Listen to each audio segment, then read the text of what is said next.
Aqui, a gente parou nesse slide aqui, que era um exercício do Agreste, acho que a gente fechou ele, tá? E a gente vai continuar hoje falando sobre os famosos surveys, tá? E outras coisas também. A gente vai depois, no final, ver umas matérias de jornal que saem por aí com alguns erros de estatística interessantes para a gente comentar. Bom, pesquisa, né?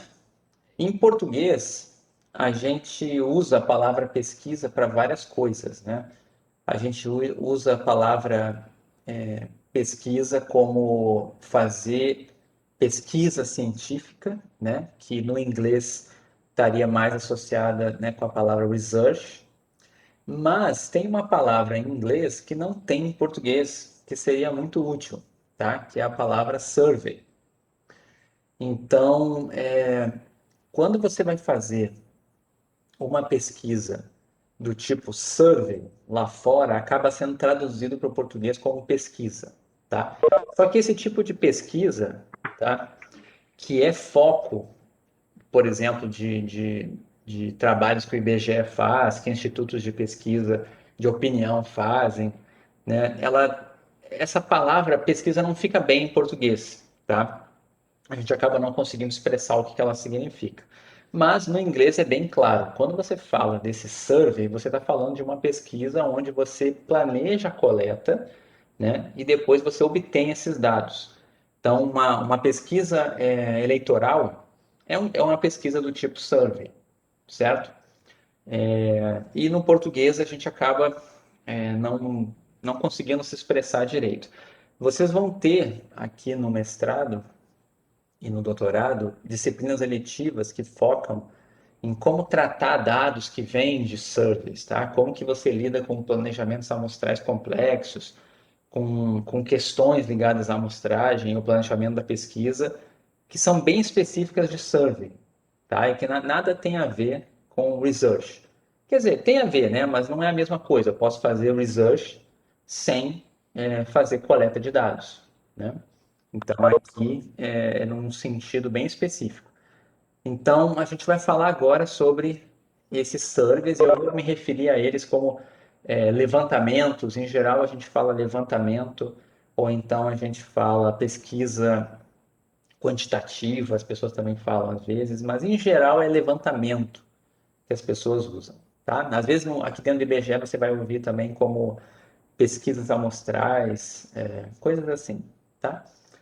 Mas a questão é, quando você faz um survey, tá? Ele claramente é um procedimento que envolve muita estatística, tá? Então, onde que a estatística vai entrar? Desde lá do começo. Você não consegue planejar uma pesquisa se você não souber as hipóteses e as perguntas que você quer responder. Você não consegue fazer um survey se você não sabe quem é a população de referência, se você não sabe quem é o seu universo. Então, a gente tem que começar desde lá do comecinho, onde define a população, define o que eu quero responder, define as minhas hipóteses, tá, de pesquisa. A partir daí, você vai pensar que tipo de pesquisa que eu vou fazer. Se eu vou fazer um experimento, se eu vou fazer um estudo observacional, se eu vou sair coletando uma pessoa aleatoriamente na rua para entrevistar, e a gente vai falar disso mais para frente. Você vai ver o método de coleta dos dados, tá? Depois, como que você vai coletar esses dados, né? Antigamente era muito essa coisa do pesquisador indo falar com a pessoa e responder. Hoje em dia a gente tem vários tipos de survey que são feitos de forma automática, com questionários online, né, com coletas sendo feitas por telefone ou sendo feito pela internet, enfim. E não tem tanto essa coisa de treinar entrevistador, mas isso ainda acontece. A gente ainda tem pesquisas que você tem que treinar os entrevistadores, as formas de perguntar, para não trazer vícios para a sua pesquisa e assim por diante. Depois que você coletou os dados, aonde que entra também? Desculpe, tudo isso tem a ver com estatística, tá? Depois a parte de coletei os dados, estatística descritiva, tá? E depois generalização dos resultados, que aí vem a parte inferencial, tá? Que é mais focada em estatística 2. Eu também não comentei aqui agora, mas naquele segundo quadrinho aqui também está definido tamanho da amostra, que já me perguntaram e a gente vai falar disso, tá? qual o tamanho da amostra é necessário para se estimar alguma coisa, né? A gente vai falar disso aqui bem por cima. No trimestre que vem, vocês vão aprender um pouquinho mais sobre isso, ok? Então, assim, a estatística entra em tudo, desde as perguntas iniciais até as conclusões finais. E se você pega dados pulando alguma dessas etapas aqui, para analisar usando estatística, você tem que ter algum conhecimento sobre as etapas anteriores que você não pegou. Então, assim, se alguém dá para você dados prontos, você vai estar na penúltima etapa aqui, ó. Se alguém dá para você um arquivo do Excel com várias observações lá, e você vai fazer análise, você vai trabalhar só com essas duas partes finais aqui. Mas e as anteriores? Dependendo de como elas foram feitas, você não consegue chegar a nenhuma conclusão. Mesmo que você use os melhores métodos estatísticos, dependendo de como foram feitas as etapas anteriores, você pode invalidar seus estudos todos, tá? A gente vai falar coisas ligadas a isso aqui também. Então vamos lá. O que eu acabei de falar, né? Mesmo quando você não fez a pesquisa, você tem que saber de onde ela veio. Então, saber como o estudo foi realizado, qual estratégia de pesquisa foi usada e quais os métodos utilizados nessa estratégia, tá? A gente vai ter uma decisão boa se a gente tiver dados bons. Se você não tiver dados bons, você vai tomar decisões ruins, ok? Então, esse é o objetivo de todo estudo estatístico. Tem muita coisa que é feita por aí, que você conclui coisas, né? E no final você acaba não podendo usar essas conclusões porque alguém invalidou o seu estudo, alguém criticou o seu método de coleta, alguém que criticou a forma como você conduziu esse survey que você estava fazendo, ok? Então a parte de coleta é muito importante e assim tem muitas coisas que vão ser subjetivas nessa etapa aqui, mas tem procedimentos de amostragem que existem para lidar com isso aqui. Como que você faz para tentar minimizar esse tipo de problema, tá? A gente vai falar aqui também. Então, assim, quando você tem, se alguém deu dados para você, você tem duas formas de coletar dados, basicamente, que a gente classifica, tá? Tem as fontes primárias e as fontes secundárias, tá? O que que é uma fonte primária? É uma fonte de dados que foram produzidos por você, tá? Então, vamos imaginar que você quer estudar características da população encarcerada no Brasil. E aí você decide visitar os presídios, decide fazer entrevistas com os presidiários, você vai lá, você avalia as condições, você faz um questionário para ver as condições sanitárias, para ver as condições físicas lá dos presidiários, para ver como é que estão todas as questões envolvendo a qualidade de vida deles lá num presídio, tá? Se você fizer isso e coletar esses dados, você está criando, tá? Ah, ok, deles, tá bom.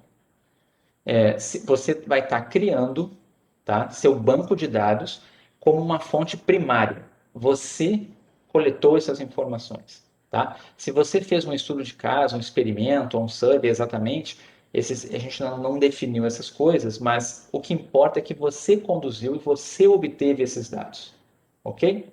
Olhem a diferença agora. Imaginem que você quer estudar a população carcerária. E aí você decide ir atrás de registros. Você primeiro procura numa fonte do governo quantas pessoas estão no presídio. Depois você descobre, visitando algum site também, que tem lá todos os contratos que envolvem alimentação, compras de roupa, de material de higiene pessoal. Você vai coletando essas informações e vai juntando. Você vai coletando várias fontes de dados que outras pessoas coletaram e com base nessas informações, você tira conclusões do tipo assim: os gastos por presidiário estão sendo reduzidos ao longo dos anos. Ou então os gastos estão aumentando, mas as mortes nos presídios continuam aumentando, os casos de doença estão aumentando. Enfim, são dados secundários. Por que são dados secundários? porque não foi você que foi lá coletar aquela fonte primária. Você foi atrás de um registro feito numa outra pesquisa, numa outra análise, e você pegou essa informação e trabalhou em cima dela, certo? O dado não é seu. Você pegou dados prontos e trabalhou em cima deles. Então você vai estar com dados secundários. Essa é, assim, aí tem sempre aquela zona nebulosa, né? Tem alguns pontos em que as pessoas ficam na dúvida se é primário, se é secundário. Em alguns casos pode ser até terciário, tem essa discussão, né? E tem situações também, por exemplo, que hoje em dia a gente não consegue classificar muito bem. O Big Data, né? Tem várias informações hoje em dia. Por exemplo, imagina que alguém tem acesso a todo o seu histórico de movimentação do, de carro na cidade. Alguém pegou o teu GPS e coletou as informações do GPS do teu carro. Teoricamente, você tem uma infinidade de dados brutos lá, dados não trabalhados, né? E você pode trabalhar aquilo, é quase como se fosse uma fonte primária, certo? Mas não é bem uma fonte primária, aquilo não foi criado para esse fim. Então, e quem produziu essa informação? Foi você? Foi o Google? Foi uma empresa? Tem zonas muito nebulosas, tá? Mas o mais importante para a gente, quando alguém pergunta para você assim, o seu dado é primário ou secundário, em geral, ele quer saber se você fez a pesquisa, se você gerou esse dado, ou se você pegou dados de uma pesquisa e utilizou esse dado para fazer uma análise em cima depois. Entendeu? Então, você pegou dados prontos, registros, uma pesquisa bibliográfica, né? Você vai num cartório, sei lá, uma pesquisa histórica, qualquer coisa nessa linha seria dado secundário. Ok? Essa é uma classificação de fontes de dados. Tem também um outro tipo de classificação que vai importar muito para a gente, que é essa aqui dentro. Depois que você sabe que que vai fazer, vai coletar seus dados, a forma de coleta acaba sendo às vezes mais importante até do que saber se é primário ou secundário, tá? Mas são conceitos que fazem parte aqui da estatística nessa parte inicial. Ok? Entenderam mais ou menos a ideia? Tudo bem até aqui? Ok. Então vamos lá. Vamos falar agora de um ponto importante, polêmico e caro, tá? Eu vou falar na verdade, assim, deixa eu ver como é que tá aqui, né? Aqui tá do tipo survey, estudo de caso. É, Pois é, eu poderia ter um survey que seria, não, estudo de caso não pode ser survey. Essa definição não está muito boa aqui, né? A gente não costuma diferenciar da forma como está aqui. Surveys, em geral, são dados primários, certo? Experimentos são dados primários. Agora, a diferença específica ali entre um estudo de caso e survey também é um pouco nebulosa. Você pode ter um survey que pode ser visto como um estudo de caso-controle, por exemplo. Então, é nebuloso, não é uma coisa tão clara essa divisão, tá? Vamos entender assim, que o survey é essa pesquisa quantitativa, um levantamento que você faz, certo? Então, assim, você pode fazer um experimento e ele ser um survey. Você pode fazer um estudo de caso e ele ser um survey, ok? Mas o tipo de pesquisa que você vai fazer, estudo de caso e experimento são coisas diferentes. Estudo observacional é diferente também. Eu prefiro dividir dessa forma, que vai vir depois, do que survey. A forma como está aqui, realmente, esse quadrinho aqui, ele não é meu, mas ele foi pego de livro, mas isso aqui tem interseção, tá? Não é tão clara essa diferença, tá? Não, não necessariamente com perguntas fechadas, não. Tá? Você pode ter um questionário aberto, questionário fechado, são formas de se trabalhar, tá? Em geral, a gente prefere trabalhar com questionários fechados por questões técnicas que facilitam. Eu vou falar também disso, de perguntas abertas e fechadas aqui, tá? Mas não é o tipo de pergunta, se é aberto ou fechado, que classifica se é survey ou não, tá? Só pensa assim, que o survey é esse levantamento, né? É um levantamento de dados que você vai fazer, onde você vai planejar a coleta, vai coletar e vai analisar. certo? Mas isso pode ser feito de uma forma como se fosse um experimento. Isso pode ser feito como se fosse também um estudo de caso, tá? O que importa é que você vai planejar do início ao fim. Isso vai ser um survey. Aqui não, aqui nunca vai ser um survey, dado secundário, tá? Outra pessoa pode ter feito um survey, mas você pegar os dados dela compilados e depois fazer análises em cima disso, fazer cruzamentos de informações com outras bases de dados, tudo isso você vai estar usando essa fonte como um dado secundário para você, tá? Ficou claro? Então, assim, eu não vou saber responder essa pergunta. Pesquisas de mercado, pois é, aí depende de como seria essa pesquisa qualitativa, tá? Eu não sou especialista assim em pesquisa de mercado, né? Mas mesmo sendo, em geral, depende, tá? É que tem pesquisas qualitativas que são um pouco mais quantitativas, mas você está falando especificamente de grupos focais, né?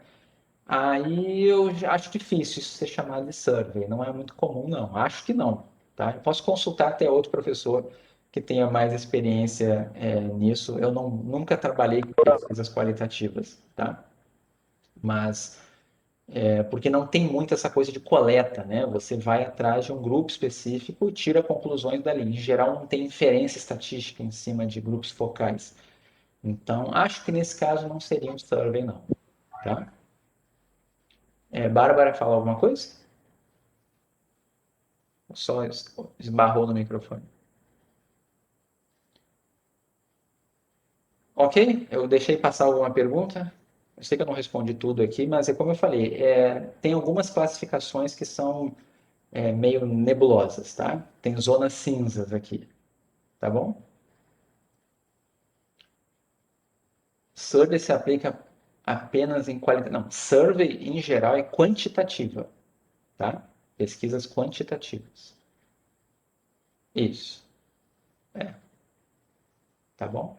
Se você for fazer qualquer curso que fale de survey ou de levantamento, ninguém vai falar lá de grupo focal nesse tipo de uma disciplina, num curso que você faça sobre isso. Em geral, esses grupos focais tiram hipóteses, né? Você tira ideias, mas depois, para confirmar essas hipóteses, você vai ter que fazer uma pesquisa quantitativa, tá? Isso, os insights, né? Muito bem. Ok? Bom, de novo, eu vou tentar sempre, né, não entrar na polêmica de zonas cinzas, tá? Eu vou sempre tentar ser o mais claro possível, assim, se eu fizer algum questionamento para vocês num teste ou alguma coisa, vamos evitar as zonas cinzas, tá bom? Bom, aí eu estava falando, eu ia entrar agora na parte de aleatorização, tá? Essa ideia da aleatorização, ela é muito importante dentro da estatística, tá? A ideia do acaso, a ideia de você aleatorizar coisas, tá? Basicamente, tá? Pelo menos os métodos de estatística clássica, o que se usa, que está difundido no mundo desde o século XX, que a ciência usa até hoje, tá? Todos os métodos inferenciais de estatística clássica, tá? Eles vão usar dados amostrais, estatísticas amostrais, para fazer inferência, para tirar conclusões sobre parâmetros populacionais. A gente já sabe que a nossa amostra tem que ser boa, tá? Então, sabe-se, ok, que para você evitar alguns vícios, ok, a gente acaba trabalhando com um processo conhecido como aleatorização. O que está por trás da aleatorização é a ideia de você coletar amostras sempre aleatórias. O que significa isso? Sempre que você for tentar tirar qualquer conclusão, se você chega e fala assim, eu vou agora avaliar a eficácia de uma vacina. Eu vou selecionar 100 pessoas e para 50 delas eu vou dar vacina e para 50 eu não vou dar vacina. E vou ver o que acontece. Como que você deveria fazer isso? De forma aleatória. A maneira como você vai pegar essas 100 pessoas, tá? Deveria ser de forma aleatória. Acaba que você não consegue, né? Como é que você vai pegar 100 pessoas aleatoriamente no mundo para tomar vacina? Você não vai conseguir fazer isso. Mas depois que alguém te deu 100 voluntários, por exemplo, que já tem um problema por ser voluntário, eu vou falar disso mais para frente, Mas depois que você pegou essas 100 pessoas, como é que você vai definir quem vai tomar vacina e quem vai tomar lá uma, uma vacina, né, um placebo, uma vacina que não faz efeito, né, só para fins da pessoa não saber se está com vacina ou não? Como é que você vai fazer isso? De forma aleatória. Tá? O que, que seria de forma aleatória? Seria você pegar e sortear quem vai cair de um lado e quem vai cair do outro. Quem vai cair na vacina e quem vai cair no placebo. Ok? Ninguém pega papelzinho e sorteia, tá? Isso hoje em dia é feito usando computadores, enfim. Mas a ideia da aleatorização é para tirar possíveis vícios nessa sua amostra, para tentar fazer ela ser a mais representativa possível. Ela garante?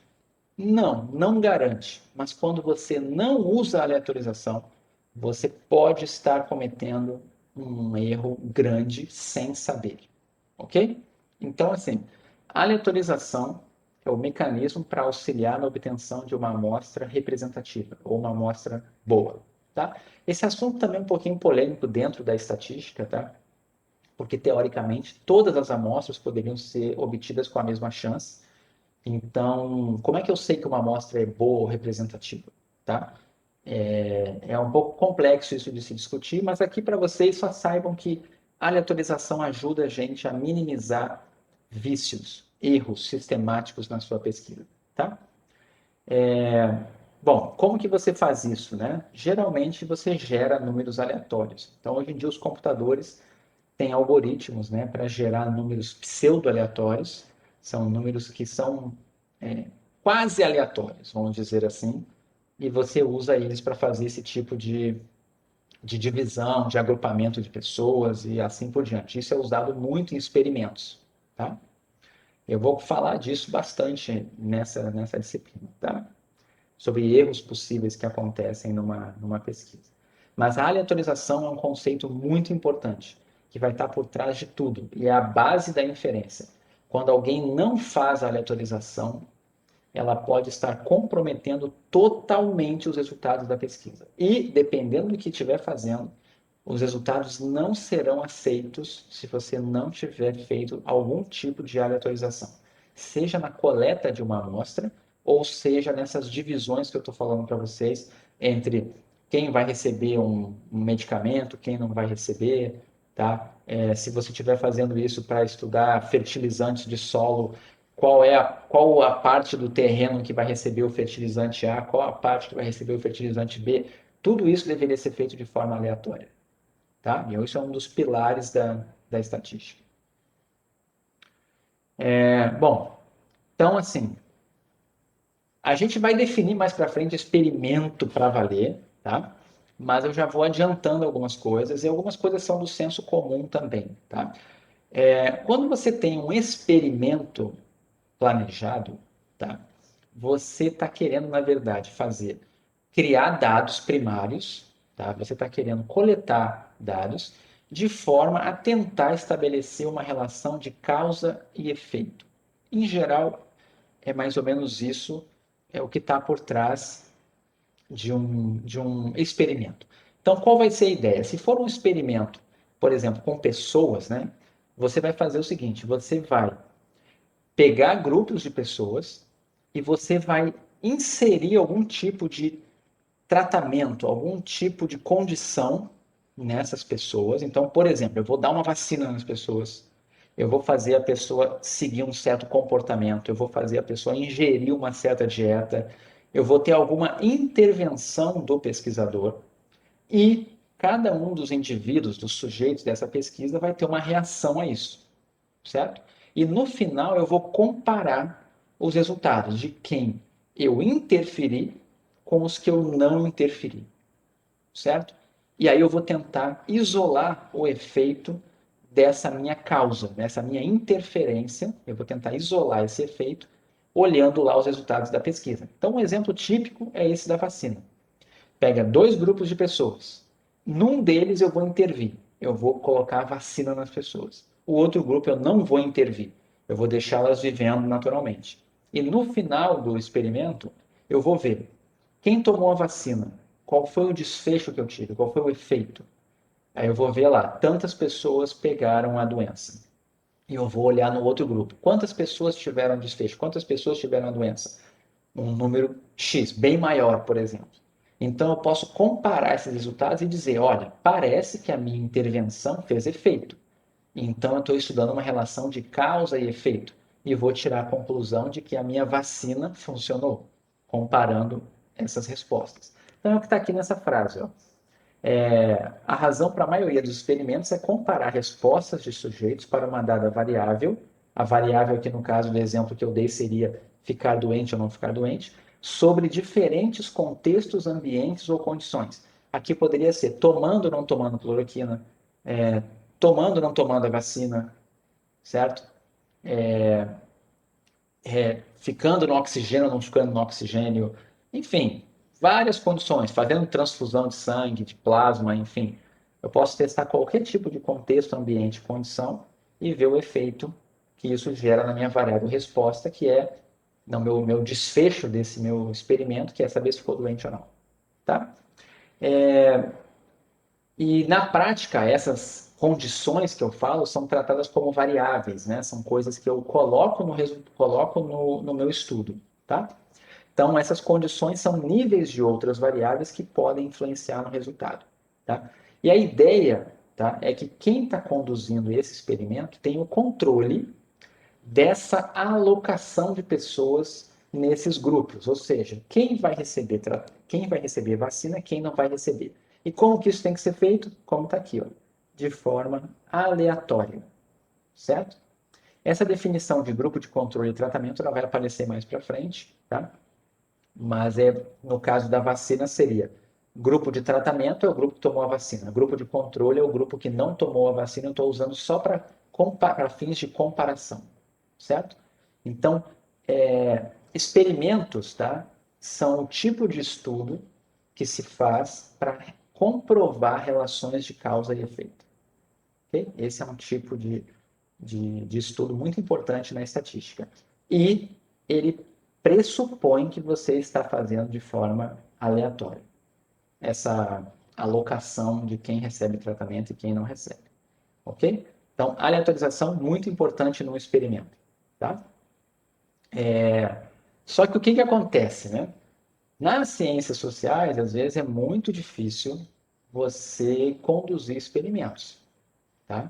Inclusive, não só nas ciências sociais, às vezes também, até mesmo na medicina, tá?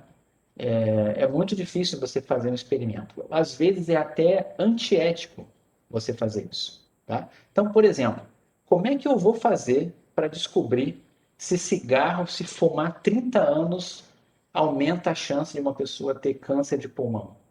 Se eu fosse fazer um experimento, o que eu teria que fazer? Eu pegaria um grupo de pessoas, sei lá, 100 pessoas. 50 pessoas eu ia mandar fumar por 30 anos. E 50 pessoas eu ia dizer não fume por 30 anos. E lá, depois de 30 anos, eu ia pegar as pessoas que estavam vivas, né? E olhar qual foi a proporção de pessoas que teve câncer de pulmão nesses dois grupos. Certo? Qual é o problema de fazer esse experimento aí? Né? Isso é totalmente antiético. Você não poderia fazer isso. Né? Ou então, por exemplo, será que fumar na gravidez gera algum problema? Aumenta a chance do bebê nascer com baixo peso? Será que tem alguma relação? Vamos pegar as grávidas e mandar fumar. Pode fazer isso? Não, não pode fazer isso. Então, o que acontece? Tem muitos experimentos que você acaba não podendo conduzir e você vai fazer de uma outra forma. Você vai pegar os sujeitos que estão disponíveis, já estão lá, e vai simplesmente analisar o resultado. Tá? Então, um exemplo disso. Como é que você faria esse experimento do cigarro aí, para comprovar que cigarro faz mal, sem fazer um experimento? Alguém sabe me dizer? Se alguém pagasse você para fazer uma pesquisa, me prova que cigarro, fumar, aumenta a chance de câncer de pulmão sem fazer um experimento. Como que você faria isso? Doutor, Oi, pode falar. eu penso que buscaría los casos que hace los fumantes, si hay algún precedente de la salud, y a partir de eso E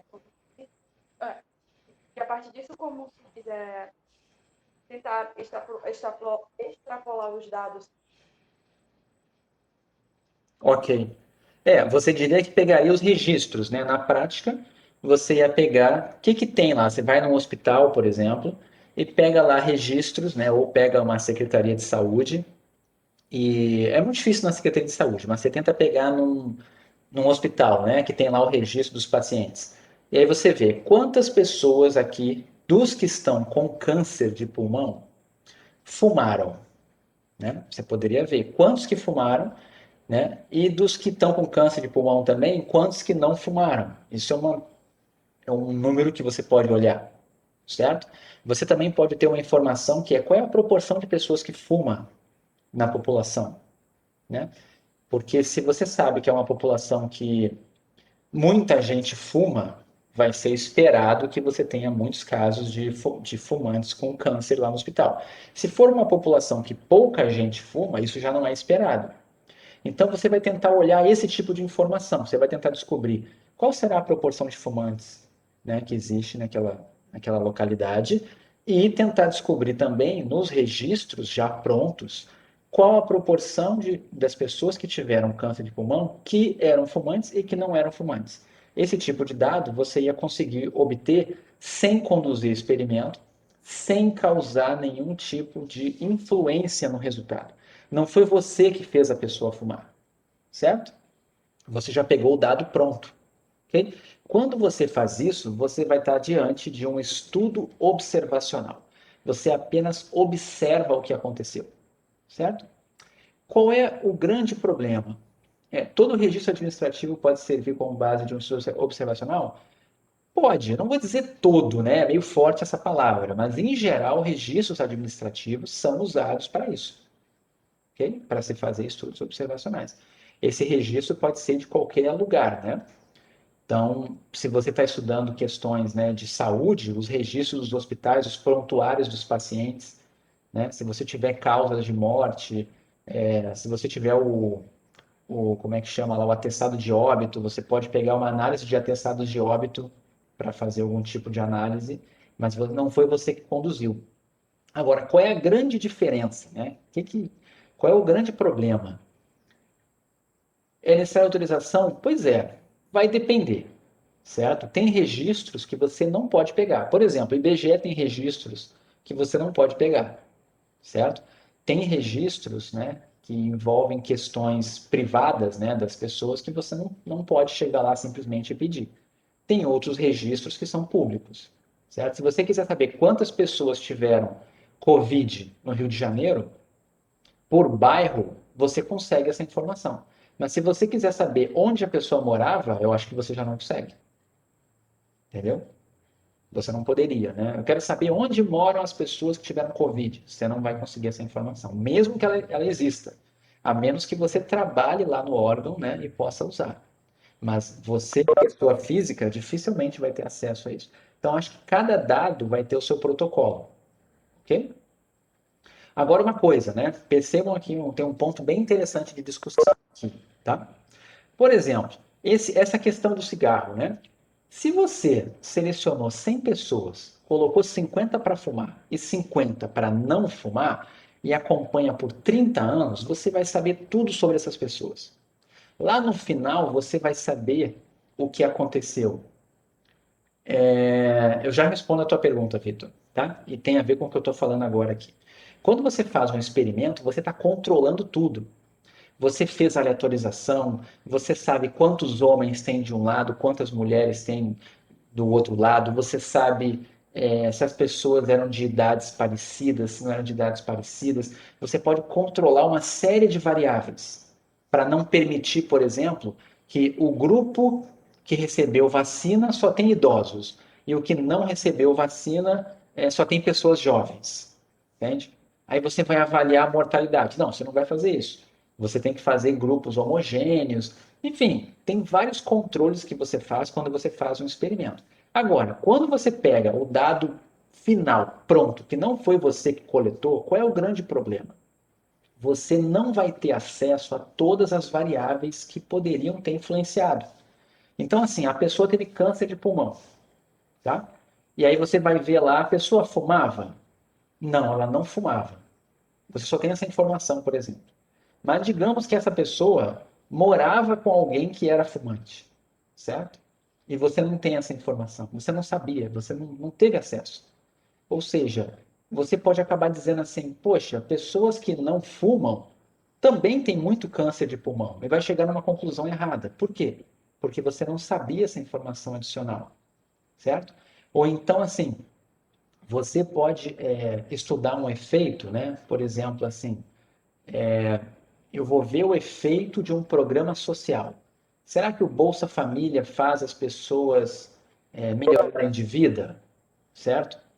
Aí você não faz um experimento, você simplesmente olha no município lá quanto que as pessoas estão gastando em mercado e quanto que elas gastavam antes no mercado e vai concluir que estão gastando, vamos dizer assim, não mudou. Imagina que não mudou. Um programa social começou e você vai olhar no município lá quanto que as pessoas estão comprando de cesta básica de arroz, feijão, enfim, nos supermercados. Aí você vê que de um ano para o outro não mudou muito. Aí você pensa, poxa, a população é a mesma. Não mudou muito, as pessoas não estão comendo mais. O que pode ter acontecido? Né? Enfim, pode ter acontecido uma outra variável, certo? Por exemplo, aconteceu uma crise, faltou comida lá naqueles lugares. Por algum motivo, os caminhoneiros fizeram greve, alguma coisa aconteceu e teve um período lá que as pessoas ficaram sem comida, mesmo tendo dinheiro, certo? Isso poderia ser uma explicação, uma nova variável que explica por que não aumentou o consumo, certo? Ou então, assim, teve uma epidemia de cólera lá naquele lugar, o pessoal ficou muito doente, a população reduziu, morreu muita gente, morreu muita criança, e isso tudo afetou os gastos das pessoas com o supermercado. São variáveis que influenciam que você nunca vai saber, porque você não estava conduzindo um experimento. Você só olhou o dado final, o dado bruto, você só observou. Tá? Então, o que acontece? Estudos observacionais, eles até mostram para você algumas relações de causa e efeito, mas você nunca vai poder ter certeza absoluta que você está observando uma relação de causa e efeito. Porque pode ser que tenha uma outra variável que esteja influenciando e você não controlou ela, certo? Então, assim, você já viu muita gente falando assim, sei lá, agora com o Covid aconteceu muito isso, né? Teve muitos médicos fazendo alguns pequenos experimentos, né, e observando coisas, né, do tipo, não, mas aqui no hospital a gente estava fazendo um tratamento precoce com um medicamento diferente e a gente observou que a maioria das pessoas melhorou quando fez esse tratamento precoce. Mas se você não controlou todas as variáveis existentes, você pode estar achando que foi aquilo que fez melhorar e na verdade foi outra coisa, tá? E eu nem estou falando aqui exatamente do medicamento A ou B, só estou dizendo que o simples fato de você observar um desfecho, certo? Não quer dizer que ele gerou aquele desfecho, tá? Que essa causa que você está achando que é a causa gerou aquele desfecho. Okay? Pode ser uma outra coisa, tá? E estudo observacional tem esse problema. Mas, às vezes, é o que tem. Você, às vezes, não consegue fazer nada melhor do que um estudo observacional. Por questões éticas, por questões financeiras, enfim, seja lá o que for. Tá? A gente vai voltar a falar disso. Então, assim, num estudo observacional também não tem aleatorização. Você simplesmente observa o que aconteceu. Num experimento, sempre vai ter essa aleatorização e é o pesquisador que interfere. Tá? Então, essa vai ser a grande diferença. Não sei se eu respondi a tua pergunta, foi o Vitor, né, que eu acho que perguntou. Se eu não respondi, me pergunte de novo. Tá? Ok? Então, vamos lá. Eu tinha dito, é a base da inferência clássica, tá? E isso também é usado. Tá, valeu, Vitor. Isso também é usado para poder generalizar os resultados. Aqui é uma coisa um pouquinho polêmica, eu vou deixar assim porque, em geral, as pessoas concluem isso aqui, tá? Para poder generalizar, tem que ter tido algum processo de aleatorização, senão não pode fazer inferência, tá? Isso não é 100% verdade, mas isso é aceito por boa parte dos estatísticos, ok? Então, se você tem dados que não vieram de processo de aleatorização, teoricamente, você não poderia fazer inferência, tá? Mas isso é polêmico, tá bom? Eu não vou entrar nessa polêmica porque é uma polêmica que é dos estatísticos, tá? Não é tanto assim, não importa tanto para vocês. Mas esse é um conceito extremamente importante e desejável. Sempre as pessoas vão querer que você faça a aleatorização de tudo que envolve coleta de dados, tá? Bom, vamos lá, vamos fazer um pequeno teste aqui, né? Vocês vão me dizer, para cada uma dessas aqui, se é um estudo observacional ou um experimento, ok? Então, vocês escrevam no chat à medida que eu for perguntando. Primeiro, mede-se o conteúdo de alcatrão, nicotina e monóxido de carbono em diferentes marcas de cigarro. Estudo observacional ou experimento?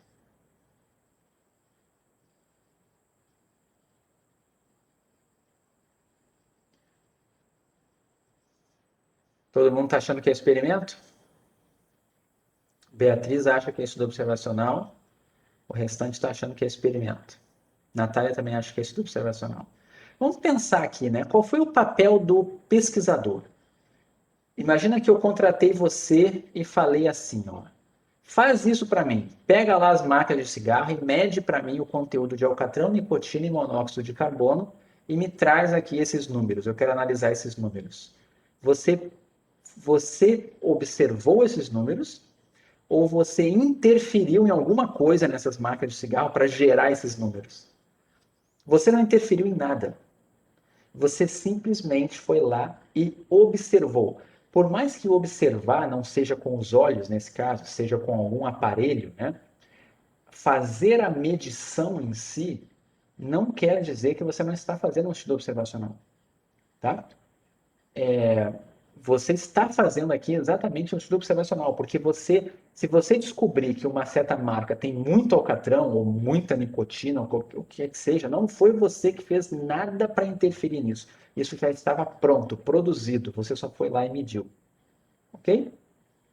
Por exemplo, eu não sei se vocês estão por dentro da discussão ambiental, assim, né? Claro que todo mundo está por dentro até um certo nível, né? Mas uma vez eu participei de um evento científico, né? E tinha uns pesquisadores que trabalhavam naqueles painéis lá de observação de temperatura do planeta, enfim. E eram pessoas assim que trabalhavam com modelos pesadíssimos, né? Modelos matemáticos, estatísticos extremamente pesados para ver os efeitos no clima das emissões de gases, né? De gases de efeito estufa, aquela coisa toda, né? E basicamente o que eles dizem é não existe experimento nessa história, né? O que existe é um estudo observacional. Ou seja, o que se sabe? A temperatura recente no mundo está aumentando e as emissões também estão aumentando. São as emissões a causa? Eles dizem, é provável, ok? Mas é 100% certo? Não, porque isso não é um experimento. Por isso que tem vários grupos que são os negacionistas, né, que discutem isso. Okay? Eu não estou aqui fazendo nenhum juízo de valor para dizer se pode ou não pode, quem está certo ou quem está errado. Eu só estou dizendo que é um estudo observacional. Porque você não tem como conduzir um experimento. Vamos, todo o planeta agora para de emitir. A gente nem sabe se esse efeito é em 100 anos, em 1000 anos, a gente não tem como saber. Então, o que existem são análises estatísticas em cima desses números. E parece ter uma associação vinda de um estudo observacional. Então, a conclusão que a maioria dos cientistas tem é que essa relação parece indicar uma relação de causa e efeito. Mas ela é uma teoria, não é uma coisa totalmente provada ainda. Tem vários estudos e várias coisas envolvidas. Mas medir a temperatura do planeta exige que você vá lá, coloque uma estação monitoradora, que você pegue um aparelho para medir. E o simples fato de medir, tá, não torna um experimento. Para ser um experimento, você teria, na verdade, que interferir, certo? Eu vou tentar abrir aqui o chat para eu enxergar, senão não vai dar. Peraí. Deixa eu ver o que escreveram aqui. Peraí, que eu vou conseguir ler. Teria associação, mas não necessariamente causalidade. Exatamente, essa é a questão. Para alguns, se você faz muitos estudos e sempre tem a mesma associação, as pessoas acabam dizendo que provavelmente existe causalidade, certo? Como, por exemplo, fumar. e câncer de pulmão, certo? Você não vai conduzir experimento com isso, mas são tantos estudos observacionais que mostram isso que você começa a acreditar, certo? Essa pergunta um, então, seria trabalhar em cima de dados já existentes. Sim, na verdade, assim, por mais que você tenha. Ah, uma coisa importante, tá? Aqui eu não estou discutindo também se eu estou com dados primários ou secundários. Eu estou discutindo só se é estudo observacional ou experimento, tá? Então, assim, se você vai produzir uma informação que pegue cigarros de todas as marcas no Brasil e meça a quantidade de alcatrão, eu vou estar produzindo dados primários, porque isso não está em lugar nenhum. Essa informação eu que estou gerando. Eu estou criando essa informação, ela vai ser dado primário para mim. Agora, se eu perguntar para cada fabricante esses níveis de alcatrão, nicotina e monóxido de carbono, e com base nessas informações eu criar meu banco de dados, aí eu não estou com dados primários, estou com dados secundários. Ok, Juliane? É complexo isso, são duas discussões. Uma é se é primário ou secundário, outra é se é experimento ou estudo observacional. Respondido? Juliane, tudo bem? Tá bom. Então vamos lá. Então a primeira pergunta aqui é um estudo observacional. Segunda, pede-se a fumantes que reduzam a metade o número de cigarros consumidos diariamente para que se possa medir os efeitos sobre a frequência da pulsação. Experimento ou estudo observacional? Essa daqui tá mais fácil de ver que é um experimento. Por quê? Porque claramente tá ali a interferência. Pensem sempre nisso. Para ser um experimento tem que ter uma interferência de alguém, certo? Então, pede-se a fumantes que reduzam. Você pediu para os fumantes, você foi lá e interferiu. Tem um grupo de pessoas que vai fazer essa redução porque você quer avaliar esse efeito de uma causa colocada por você, certo? Então, o pesquisador interferiu e ele vai ver o que acontece depois da interferência dele. Isso é o típico experimento. Ok? Terceira, em uma turma de educação física, estuda-se o efeito dos exercícios físicos sobre a pressão sanguínea, determinando-se que metade dos estudantes ande 1 milha cada dia, enquanto a outra metade corra 1 milha. Então, um grupo vai correr e um grupo vai andar, né? Experimento, mais uma vez, você foi lá e interferiu. A pessoa que está correndo, ela tinha que correr porque você mandou. A pessoa que estava lá andando, andou porque você mandou. Vejam a diferença aqui. Olha como é que você poderia conduzir esse estudo 3 como estudo observacional. Você, quem é aqui do Rio de Janeiro vai saber, você pode na lagoa aqui Rodrigo de Freitas, né, tem uma pista ali que as pessoas correm e andam. Você poderia chegar, parar ali e as pessoas estão passando e você falar: com licença, posso medir a sua pulsação? E aí você mede a pulsação da pessoa, mede a pressão da pessoa. E aí pergunta para ela: você que está correndo, tu está correndo há quanto tempo? A pessoa fala: eu estou correndo tem 15 minutos, obrigado. Aí você vê uma pessoa caminhando. Você chega: com licença, posso medir a sua pressão para um estudo? Pode. Você está caminhando aqui há quanto tempo hoje aqui? Eu estou caminhando tem 30 minutos. E você coleta essas informações e vai para casa. O que você fez? Um estudo observacional. Você até pode depois tirar conclusões do tipo assim: olha que interessante, as pessoas que estavam correndo eram pessoas que estavam com a pressão mais baixa do que os que estavam andando. Olha que coisa. Pô, quer dizer então que correr, na verdade, baixa a pressão. Será isso mesmo? Sabe? Tipo, você não sabe, você não controlou, você não sabe. De repente, as pessoas que você pegou que estavam correndo eram todos atletas, certo? E as pessoas que você viu que estavam caminhando eram pessoas que estavam com algum problema de saúde, que estavam lá por recomendação médica para andar e nem podem correr, porque se correr a pressão explode e a pessoa morre lá correndo na lagoa, tá? Então, assim, não foi você que fez isso. Se você fosse fazer um experimento, eu já falo isso, tá, Vitor? Se você vai fazer um experimento, você teria que chegar lá, ver um grupo de pessoas e falar: com licença, você podia correr para mim uma volta na lagoa para eu medir a tua pressão? Ou você poderia correr para mim 1 quilômetro e lá na frente vai ter um amigo meu que vai medir a tua pressão? E você poderia caminhar para mim? Aí o que que você ia fazer? Você ia colocar pessoas, atletas para caminhar, atletas para correr, pessoas obesas para correr, pessoas obesas para caminhar, pessoas com problemas do coração para correr, pessoas diabéticas, enfim. Isso ia acontecer ao acaso, porque você ia tentar fazer de forma aleatória. Exatamente, tá? Então vamos agora responder aqui as perguntas, né? Para não me perder aqui.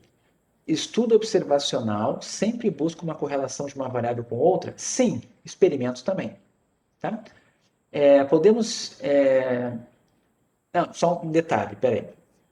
O estudo observacional nem sempre. Em geral, ele acaba sendo usado para buscar a correlação, tá? Mas às vezes as pessoas podem simplesmente fazer o estudo observacional e depois não e parar numa descrição, tá? Mas, enfim, em geral, o estudo observacional também busca a correlação entre variáveis, essa relação de causa e efeito também, apesar dele ter menos força que um experimento, tá? A Patrícia falou, podemos dizer que o experimento leva a um dado nível de controle sobre a amostra? Perfeito. Experimentos são feitos para o pesquisador poder controlar o que está acontecendo, para ele poder isolar o efeito da causa, para ninguém depois vir dizer, ah, não, só deu isso aí porque você observou pessoas que todos os saudáveis estavam correndo e isso contaminou teu estudo. Se você fizer um experimento, isso dificilmente vai acontecer, tá? O Thiago Neri falou aqui. Aliás, você mandou um e-mail, tá? Não respondi, mas eu li, tá? Desculpe. Mas ok, tá? Só respondendo aqui, tá, Thiago? Mas vamos lá. Nesse caso, o estudo observacional antecederia um possível experimento. Sim, estudos observacionais, às vezes, são usados para gerar hipóteses também, e você pode mais para frente tentar fazer um experimento. Mas muitas vezes não dá para fazer o experimento, mesmo que você faça um bom estudo observacional. Tá? Ok? Agora vamos aqui para o teste final, né? Aqui estuda-se a relação entre os pesos de ursos e seus comprimentos, tomando-se as medidas em ursos anestesiados. Vamos ver se vocês acertam essa daqui. Essa é a mais difícil.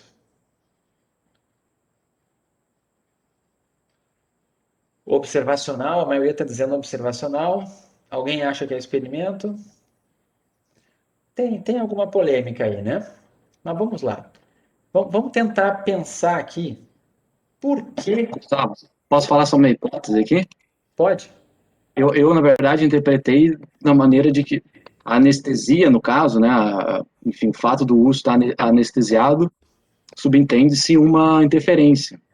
Então, nesse caso, eu acho que seria um experimento. Ok, então vamos lá. Vamos debater esse ponto aí da interferência, né? Primeiro, como que você iria pesar e medir um urso sem ele estar anestesiado? Me conta aí. Hoje em dia até dá com câmeras, né? Câmeras especiais, mas em geral você não consegue, tá? O que que acontece? O simples fato de você tomar uma medida para coletar o peso e a altura não necessariamente quer dizer que você influiu nesse peso e altura, tá? Por exemplo, imagina que eu chegue para você e fale assim, eu quero saber teu peso. E você fala, não vou te dar meu peso. Aí eu chamo 3 pessoas para te segurar, ou então a gente te droga, te dopa e joga numa balança para ver teu peso, certo? O fato de eu ter feito isso vai afetar o teu peso?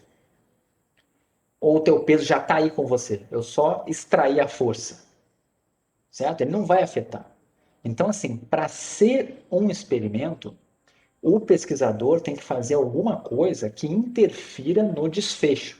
O desfecho aqui é a medida da altura, do comprimento, no caso, né, do urso, e do peso.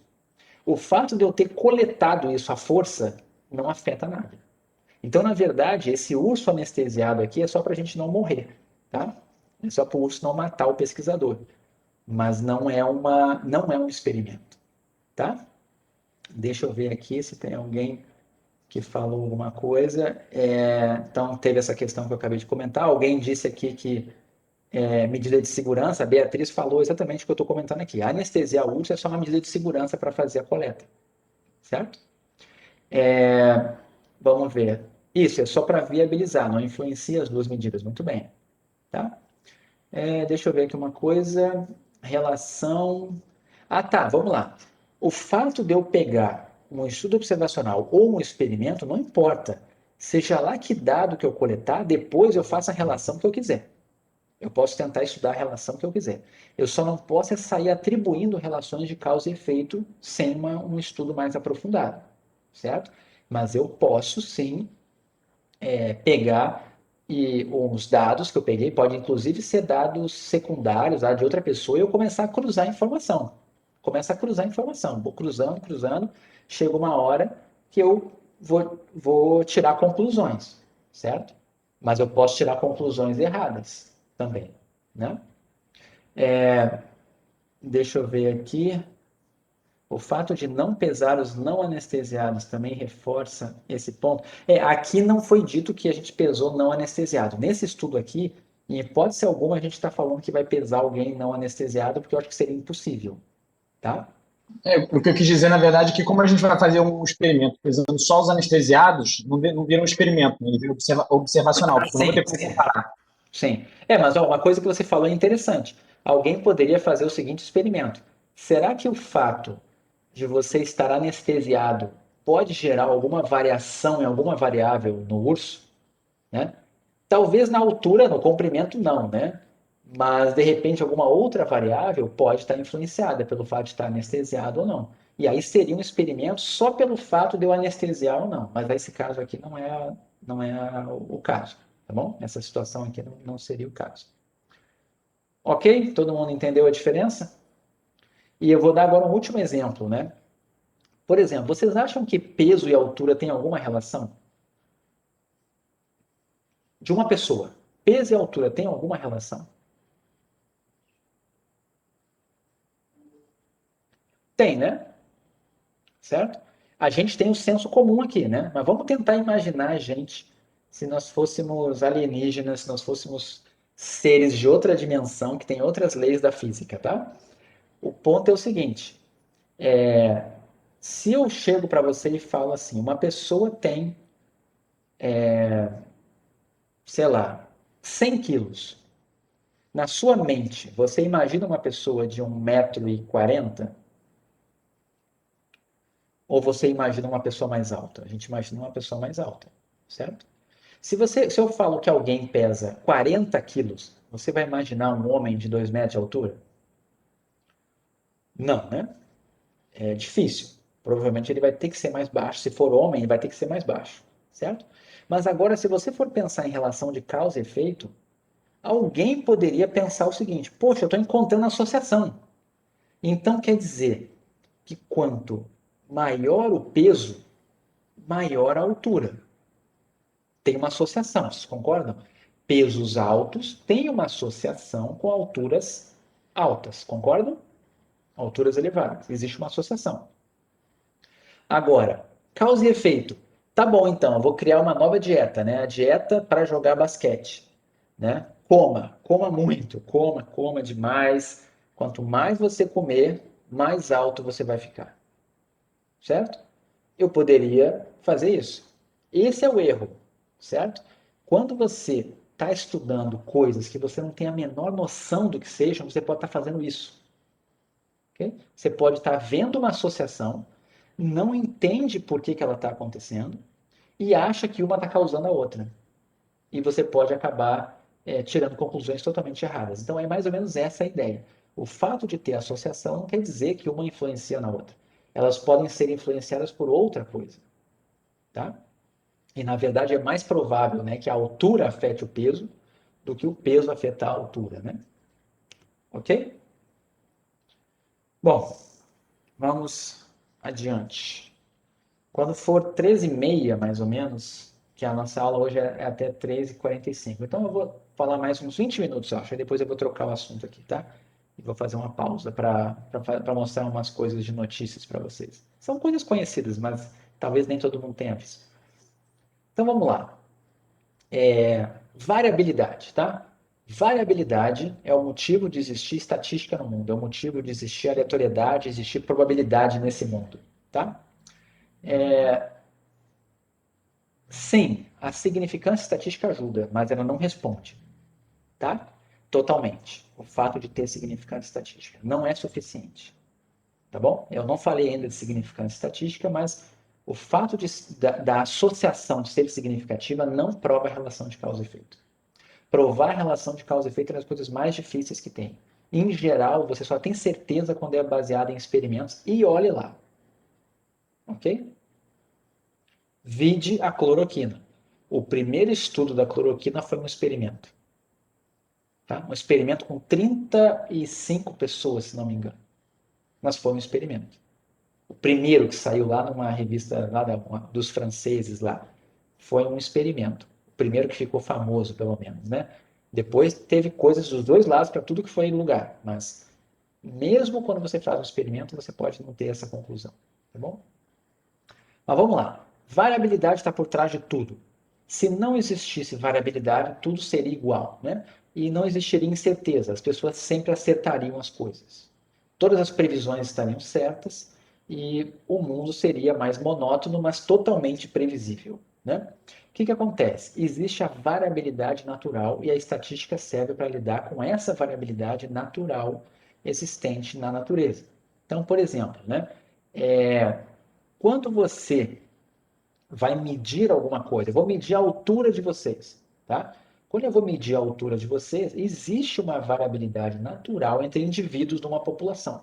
É uma variabilidade que acontece. Se não tivesse variabilidade, bastaria eu medir uma pessoa e eu saberia a altura de todas as pessoas com margem de erro zero. Eu nunca erraria, certo? Então, assim, é a variabilidade natural que está por trás.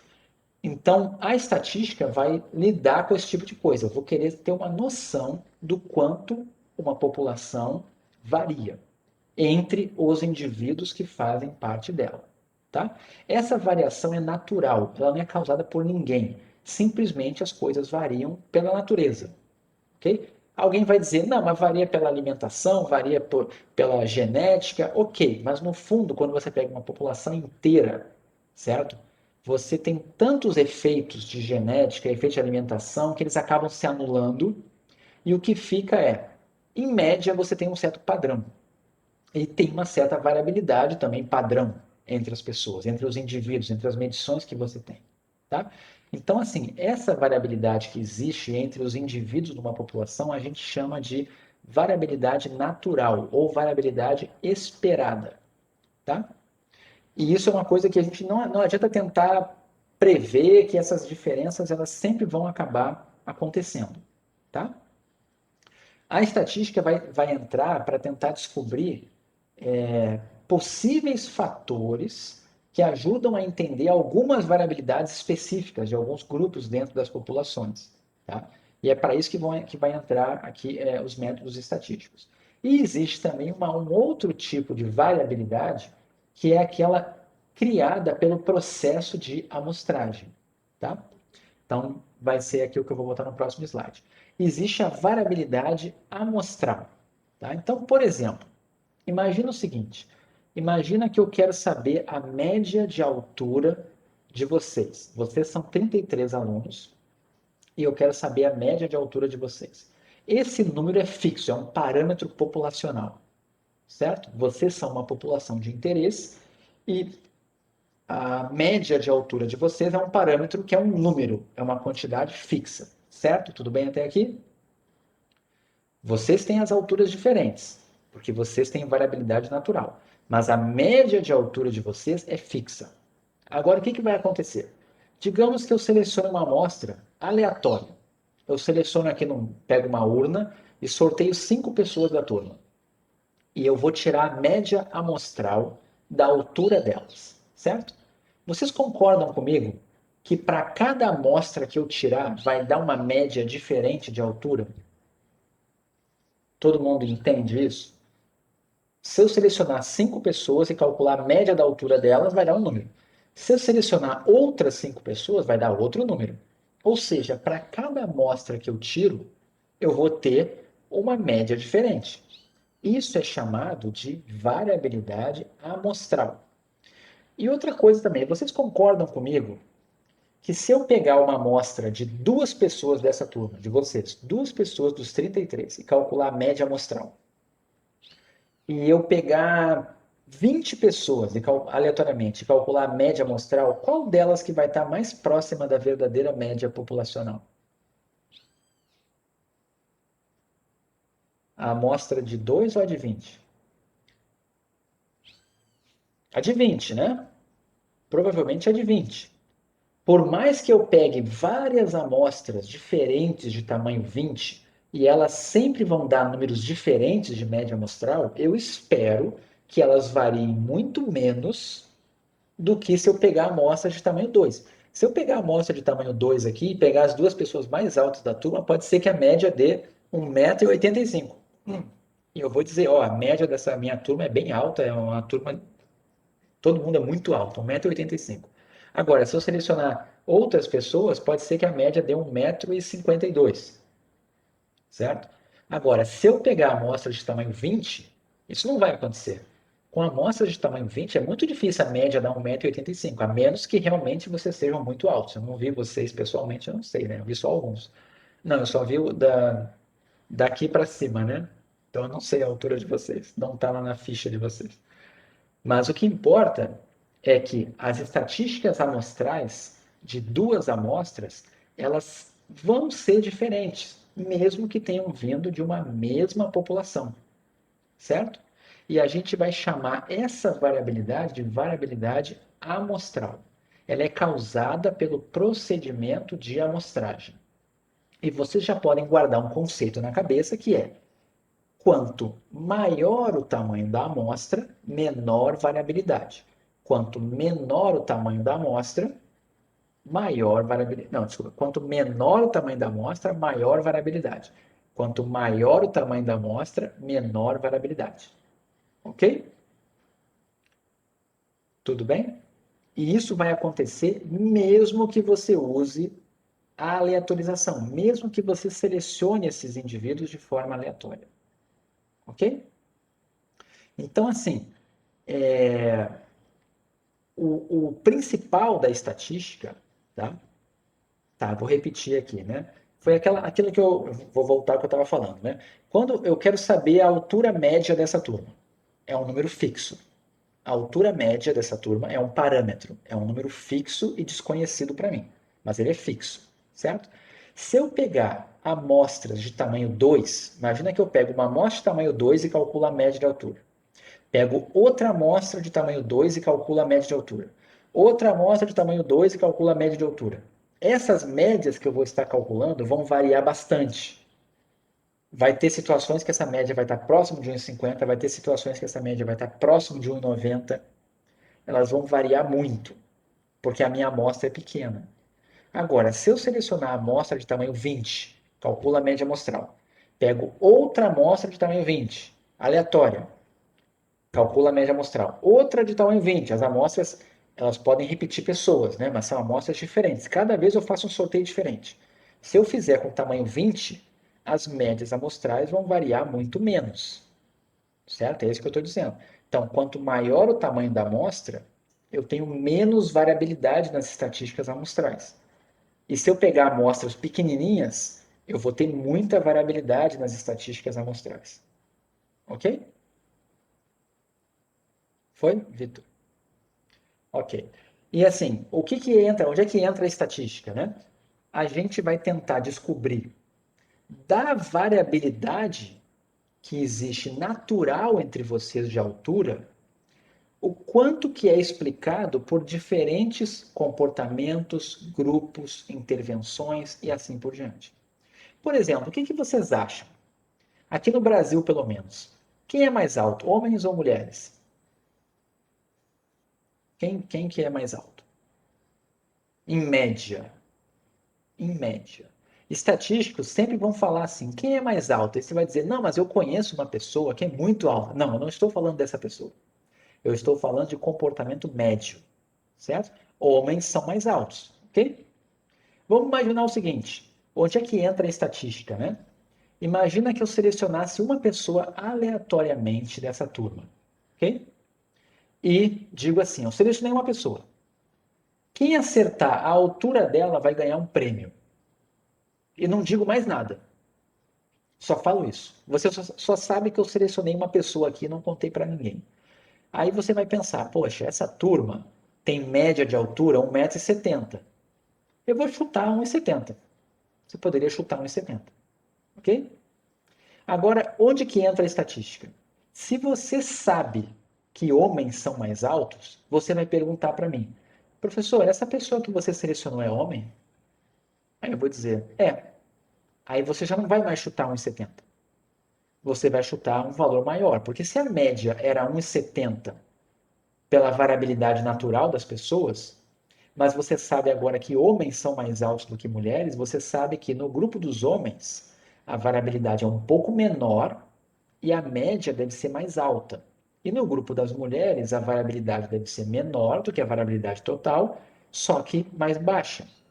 Então, você ia falar, é homem? Tá bom, então eu vou chutar 1,75 m. Você vai acabar tendo mais chance de acertar, certo? Por quê? Porque dado que é homem, você restringiu a sua incerteza, a variabilidade mudou. Você já não vai mais achar que é improvável, né, que essa pessoa seja das pessoas mais baixas da sala, porque você sabe que os homens, pelo menos dessa sala, são mais altos que as mulheres em média aqui, você está observando, entenderam? Então, a estatística faz isso, a gente compara a variabilidade natural, que é grande, que é de todo mundo junto, com variabilidades de grupos, certo? E você vai tentar descobrir esses grupos. Quem são os grupos? Quem são os comportamentos? Quem são as intervenções? Quais são os locais que têm menor variabilidade? Quando você identifica isso, isso te ajuda a fazer previsões. Isso reduz a sua incerteza, te ajuda na tomada de decisão. Ok? Isso é o que está por trás da estatística. Tá? Então, assim, antes de eu entrar aqui em erros de medida, deixa eu só dar uma olhadinha aqui, tem um erro amostral. Eu queria, eu queria pular essa parte aqui e falar essa daqui, tá? Eu volto essa daqui na aula que vem para falar dos vícios da pesquisa, mas eu quero fazer uma pausa até o final da aula agora, essa meia hora que falta, para a gente falar de riscos, tá? Os usos e abusos da estatística, né? Então, isso tem muito em tudo que é lugar. Eu vou mostrar alguns exemplos para vocês, tá? Quais são, né, os benefícios da estatística, principalmente estatística inferencial, né? É você pegar um estudo, pegar dados e tirar conclusões que as pessoas não estão enxergando. Você poder fazer afirmações, né, do tipo, como a gente sabe aqui, a vacina é eficaz, né? Tal dieta te ajuda, tal medicamento faz você ter uma sobrevida, tá? Esse tipo de coisa é o que a estatística faz e é um benefício, é um uso bom da estatística. Mas os riscos, né? Os riscos da estatística são o mau uso que você tem. Você pode tirar conclusões erradas, tá? Por causa de N variáveis. Uma delas, né? Os dados foram apresentados corretamente, às vezes, só porque apresentou os dados de forma incorreta, você conclui errado. O dado está certo, mas apresenta de uma forma que você conclui errado, certo? Tem situações que os dados são mal feitos, né, mal coletados, e você acredita em conclusões que não deveria concluir, certo? Tem situações que as pessoas fazem contas que não deveriam fazer e vão chegar em números que você pensa que estão representando uma coisa e representam outra coisa, tá? E você vai tirar conclusões erradas por causa disso, tá? Então, assim, eu vou dar um exemplo que eu não vou dizer que está certo ou errado, né? O IBGE segue os padrões internacionais. Mas, por exemplo, gerou uma discussão no ano passado, e não foi só no passado, tem uns 2 anos já, né? Mas sempre aparece isso na mídia, para quem não conhece muito assim, né? Mas vocês já viram como é que é calculado, por exemplo, a taxa de desemprego, né? Ou taxa de ocupação no Brasil e na maioria dos países do mundo, né? O que o senso comum das pessoas diz quando você fala assim, olha, o desemprego está em 13%? O que as pessoas pensam? Né? A pessoa vai pensar, pô, 13% das pessoas estão trabalhando, das pessoas que podem trabalhar, e o restante não está trabalhando. Mas será que é isso? Será que é exatamente isso que está sendo dito?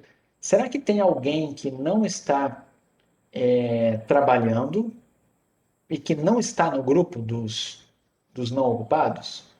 Né? Será que isso acontece? Então, assim, entender de onde vem o número também é uma forma de se precaver contra mau uso de estatística. Tá? Então, tem muitos números que são produzidos que as pessoas não sabem. E essa questão aí do desemprego, né, vocês vão aprender aqui, enquanto vocês estiverem na ENS, como que isso é calculado, né? Tem aquelas pessoas que você considera que estão fora do mercado de trabalho e não entram na conta, né? Então, quando você escuta que 13% das pessoas estão desocupadas, né? Na verdade, pode ter, e tem muitas pessoas que estão desocupadas, mas elas não estão nessa estatística. Existe uma outra estatística associada a isso, tá? Mas, enfim, só estou dizendo para vocês que tem que tomar muito cuidado com esse tipo de coisa, né? O Thiago escreveu aqui, a definição de eficácia das vacinas também é um bom exemplo. Várias pessoas interpretando errado sobre a eficácia de vacina, o que representava aqueles números encontrados lá, né? Aqueles 50%, o que era, né, da Coronavac, enfim. E acontece muitas coisas, infelizmente, muitas coisas erradas que fazem as pessoas concluir coisas erradas, tá? Mas vamos lá. Deixa eu mostrar para vocês aqui algumas coisas, né? Tem os usos, vocês já devem estar cientes disso, que tem as estatísticas oficiais, aqui no Brasil nós temos órgãos sérios que produzem informação que você pode confiar, né? O IBGE mesmo produz dados dos mais variados tipos que são usados para tudo, né? Desde definição de política pública, quanto que vai de rateio, quanto que o governo federal tem que dar de dinheiro para um certo município, só pelo tamanho do município, isso é feito pelo IBGE, né? Dados de previdência, né? Para você saber a idade que as pessoas estão se aposentando, né? Qual a idade da população, que idade que as pessoas estão vivendo, né? Enfim, muita coisa é usada com dados do IBGE, por exemplo. Até para estudos epidemiológicos, eu tenho que saber a população. Quando eu vou calcular a taxa de prevalência de uma doença, a incidência de uma doença, eu tenho que saber quantas pessoas tem naquela localidade. O IBGE dá isso para a gente. Tá? Estudos de mercado também, né? Muitas empresas adorariam ter todos os dados do IBGE para poder ganhar dinheiro em cima, né? Ter dados gera muita informação. Isso é uso, isso é bom. Isso é muito bom, é a parte boa da estatística. Mas tem abusos, né? Eu vou mostrar alguns famosos aqui. Se você já viu e já conhece, tá?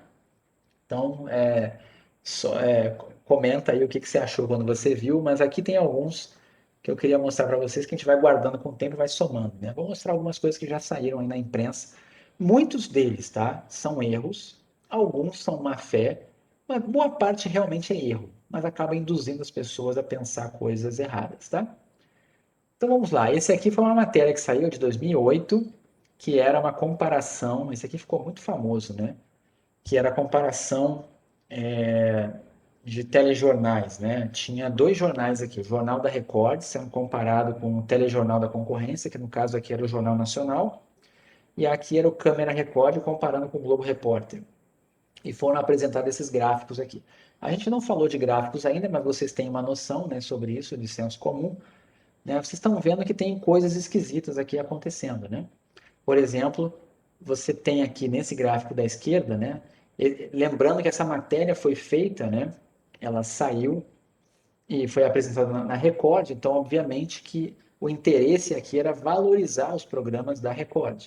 Então, aqui tem uma diferença, né, de 32,7 para 20,9, e a ideia aqui foi tentar mostrar que o Jornal da Record perdeu por pouco, mas ele perdeu por muito, né? Essa barrinha aqui não representa nada, essa barrinha não representa 32,7. Essa barrinha é simplesmente um desenho. Foi feito um desenho grande aqui, um desenho parecido, mas essas alturas dessas barrinhas não representam absolutamente nada, mas ele passa a ideia de que aqui perdeu por pouco, né? Mas quando você olha o Câmera Record em relação ao Globo Repórter, é uma vitória, né, avassaladora. E aí você vai ver por quê? Porque as barrinhas estão com uma diferença muito grande. Mas uma das barras aqui é 14,7 e a outra é 13,9. Essas barras deveriam estar praticamente coladas aqui, né? Então isso aqui é um exemplo de os dados estão corretos, está aqui, ó, 14,7, 13,9, 32,7 e 20,9, está tudo certo. O problema foi o gráfico, né? Uma pessoa desavisada só vai olhar para o gráfico e vai dizer, não, realmente a Record aqui nesses dois programas está muito bem, porque ela venceu muito bem, ela perdeu por pouco, então está de boa, venceu, né? E está errado isso aqui. Aqui são erros, né? Infelizmente, leva o nome do IBGE aqui, né? Mas o IBGE não fez isso, tá? O IBGE forneceu dados, mas quem fez o gráfico não foi o IBGE, né? O que tem errado aí nesse gráfico, gente? Isso aqui é desemprego. Tem até que lembrar. Oi? A margem do Brasil está acima ali da margem, né, de máxima ali, Pois ou é, seja, 4,7 está acima de 6. sim, tá? Então, na verdade, esse 4,7 tinha que estar abaixo dessa linha aqui, né, do 6. Tinha que estar abaixo do 5, na verdade, tá? E saiu aqui, ó, fonte IBGE, mas o fonte IBGE é o número, não o gráfico, certo? Mas isso aqui, quem olha por cima assim, vai ver. O Brasil está o pior cenário, certo? Se você não olhar para o número, né? Por quê? Porque esse gráfico aqui provavelmente é um desenho. Não é um gráfico feito num software.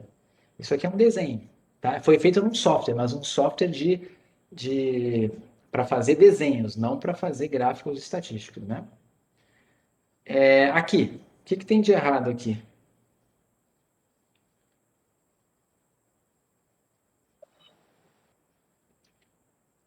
Distância entre um, Né? Você está vendo aqui não está proporcional. zona do euro, União Europeia aqui e Espanha, né? Então você vê esse aqui, zona do euro para a União Europeia, até que está parecido, né? 10,1, 9,6, até daria para acreditar que tem alguma escala aqui, né? Se esse é 10,1, esse poderia ser 9,6. Mas isso aqui nunca poderia ser 20,5, né? Porque se ele é 20,5, ele tinha que ser no mínimo o dobro desse 10,1 aqui, teria que ter o dobro dessa barrinha, certo? Mais um exemplo de números que não tem relação nenhuma com as barras desenhadas. Os números estão corretos, mas as barras estão erradas. Está aqui, ó, fonte, Eurostat, o mesmo que estava aqui, tá vendo? IBGE, Eurostat. A culpa não é do Eurostat, a culpa é de quem fez esse gráfico aqui, tá? Olha aqui, mais um, né? Fonte IBGE, de novo botando IBGE na história. Esse aqui é um absurdo, né? Olha lá. O que está errado aí nesse gráfico? O 5,91 está acima, né? De 6,50. Pois é, né? Esse daqui, esse último, tinha que estar no patamar desse 2010 aqui, né? Parece até que o rótulo está errado, né? Que seria 6,91 às vezes, em vez de ser 5,91. Exatamente. Isso aqui pode ser 6,91, tá? Mas, de novo, eu não sei. Eu acredito que era 5,91, mas tá desse jeito aqui. Eu não assisti na hora, mas tá aqui, tem até o horário que saiu, mas não tem a data. Mas tá totalmente errada essa imagem aqui, né? Ah, esse aqui é bem sutil. Esse é muito sutil. Às vezes você pensa assim, ah, só erra para um lado, né? Não, isso aqui. Vamos lá. Perguntar para vocês aqui. Qual a conclusão que vocês tiram do que está aqui na tela? Tudo que está aqui na tela. Olhem tudo.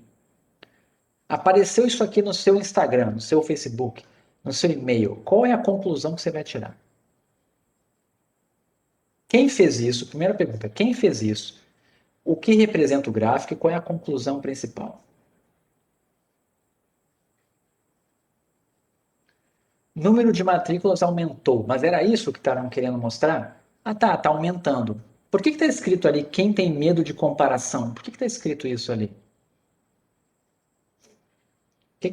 Podem falar, não tem problema, tá? Aqui não tem nenhum problema. Eu não vou, e de novo, não tem lado aqui, tá? Eu simplesmente vou apresentar como número.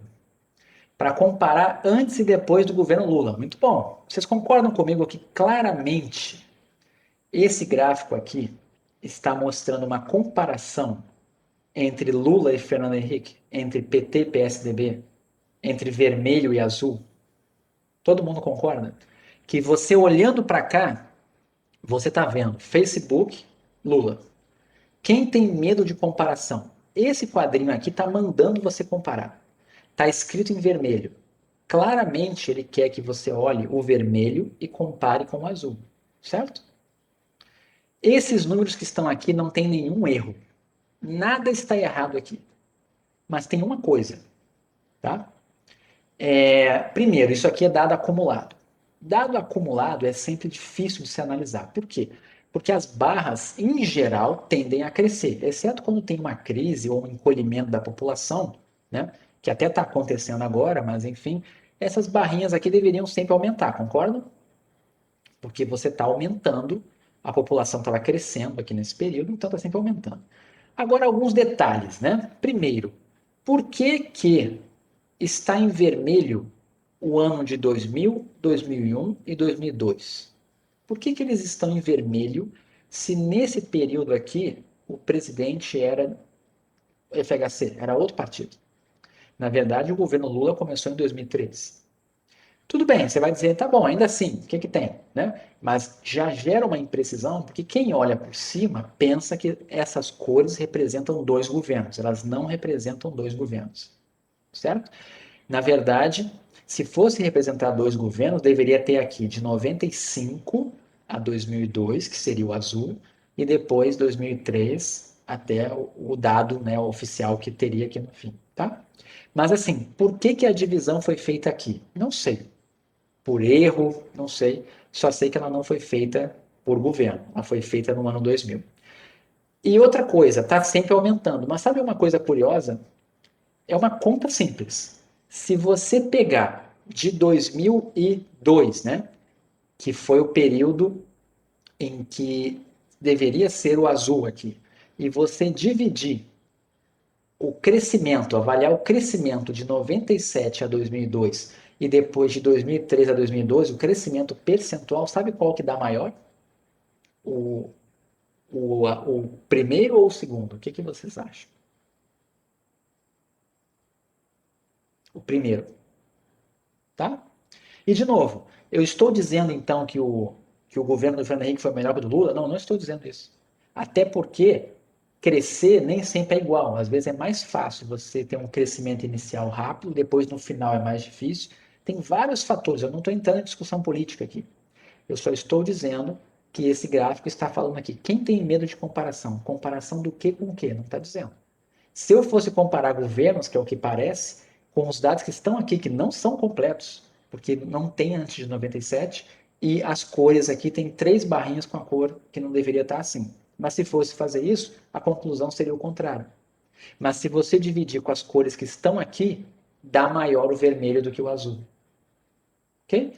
Então eu pergunto, essa imagem que está aqui na tela, tem algum erro estatístico? Não tem nenhum erro estatístico aqui. Os números estão todos corretos. As barras estão todas corretas. Qual é a grande questão? Foram colocadas 2 cores aqui e uma indução aqui. Então, induzindo você a fazer uma conta. Eles querem que você faça a conta do crescimento do vermelho e comparar com o do azul. Certo? Mas, isso aqui é uma coisa muito sutil. Esse aqui poderia se dizer que é um mau uso assim da estatística, mas sutil. Porque oficialmente não tem nenhum crime aqui. Não foi dito aqui que é para comparar governo. Não foi dito aqui que é para comparar vermelho com azul. Você que está comparando. Certo? E, de novo, na minha opinião, nem precisava. Você poderia simplesmente mostrar o que está acontecendo e justificar por outros motivos. Se você quer mostrar, você poderia argumentar tanto para o azul quanto para o vermelho as coisas boas de um e do outro, sem botar essas cores desse jeito aqui. Certo? Mas esse aqui é um gráfico bem esquisito, né, por causa das cores. E dessa frase, né, que está aqui também. Ok? Todo mundo entendeu? Sem comentários, né? Esse aqui, sem comentários. Esse aqui até hoje, né, é um dos mais compartilhados aí por aí, né? Mas tem essas barrinhas aqui, a eleição lá que foi feita, né? Não teriam que falar 50,6, 49,07, isso aqui é um absurdo, né? Sem tamanho, né? Se isso aqui é 49, isso aqui não está nem na escala, né? Mas enfim, esse aqui é um absurdo. Ah, esse aqui é interessante também, tá? Os mesmos dados, só que com a escala diferente. Olhem o da esquerda, tá? Isso aqui é taxa de juros, tá? O da esquerda, para quem olha desavisado, se você mostra assim, olha aqui essas taxas de 2008 a 2012, o que a pessoa vai dizer? Poxa, está crescendo muito, né? Por que ela está falando isso? Porque a escala do eixo Y começa no 3.140 aqui e termina no 3.154. Se você começasse do zero aqui, você veria que essa taxa está praticamente constante no tempo. Então, tudo vai depender, às vezes, do que a pessoa quer mostrar. Se você quer mostrar que as coisas estão constantes, você pode mostrar assim. Se você quer mostrar que elas estão crescendo numa micro escala, mas estão crescendo muito e rapidamente, mas numa micro escala, você mostra da esquerda. Está errado isso aqui? Algumas pessoas vão dizer que está errado fazer o da esquerda porque você não colocou o zero, começando do zero. Mas esse às vezes é um comportamento um pouco xiita para algumas pessoas. Tem algumas aplicações que não tem muito sentido você começar do zero, tá? Porque você não enxerga nada.